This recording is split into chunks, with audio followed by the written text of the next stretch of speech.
It didn't appear on the booking site. It wasn't listed on the map. But that night, something checked him in anyway. Jake Morrell, a regional sales rep for a logistics company, spent more nights in hotels than in his own bed. La Quinta, Holiday Inn, roadside motels, you name it. But the North Pines Lodge? That one didn't feel like any of the others. Located just off Highway 83, it wasn't on any app, no website, just a wooden sign on a crooked fence and a flickering vacancy lamp. The front office had an old-fashioned bell and a guest book instead of a computer.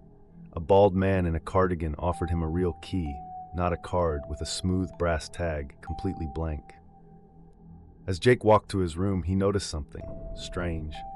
The room had no TV, no clock, a single black shade, and a bed made awkwardly, the mirror's reflection trailing his movements, unsettlingly syncopated. At 2:09 a.m., scratching in the wall behind the bed woke him.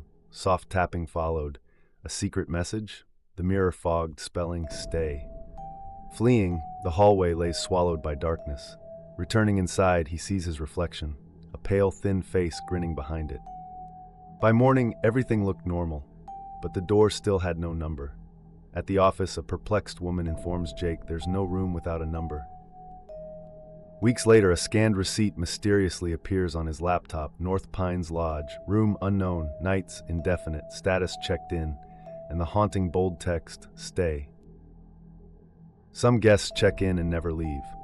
But worse than that, some never should have been let in to begin with. When Rachel Holloway pulled into the Crescent Pines Motor Lodge just past midnight, she hadn't planned to stop.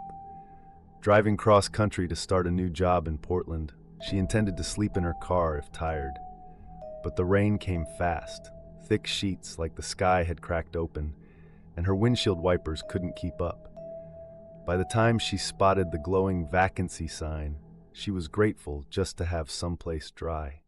The Crescent Pines looked like every cheap roadside motel, low-slung, half-lit, and surrounded by overgrown bushes. The neon R in Crescent buzzed and blinked, giving the entire building a twitchy, nervous feel.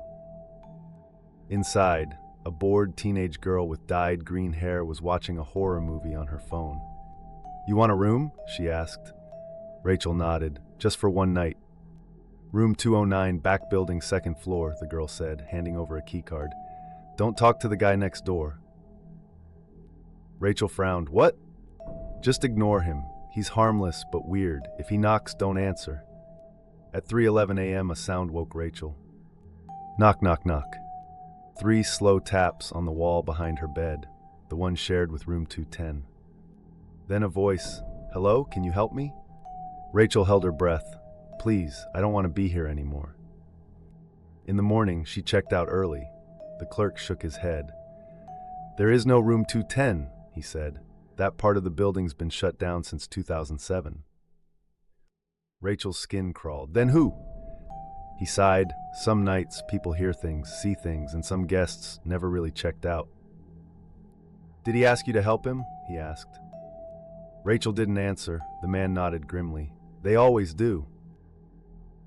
Some hotels have rooms they don't talk about.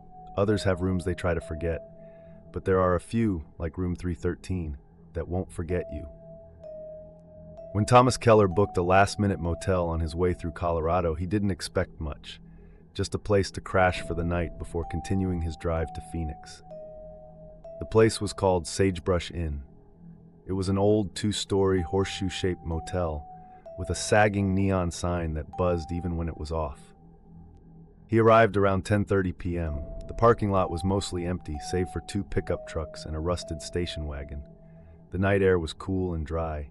Inside, the front desk reeked of mildew and pine sol. A man behind the counter, a pale, mustached guy in his 50s, looked up from a radio. "You need a room?" the man asked, barely looking. Thomas nodded. He wanted just one night. Without asking for ID, the clerk handed over a key with a metal tag that read 313. When Thomas asked if this room was okay, the man paused, then faintly smiled. "You'll be fine. Just don't open the curtains." Room 313 was in the far corner on the second floor.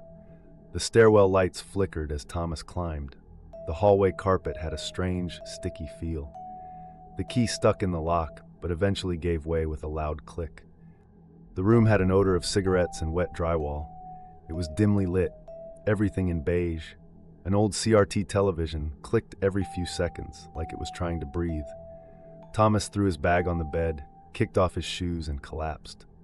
He awoke at 2:43 a.m., heart pounding. It wasn't noise that woke him, it was the absence of it, total silence. And then a new sound.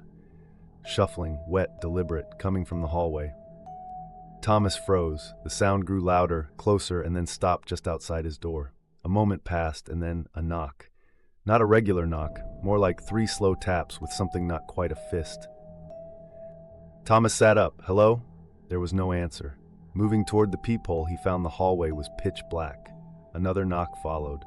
Then something slid under the door, a strip of yellowed, brittle paper. It read, "Don't answer again." He didn't sleep the rest of the night. By morning, everything returned to normal. But Thomas noticed as he left, every curtain in the motel was shut tight.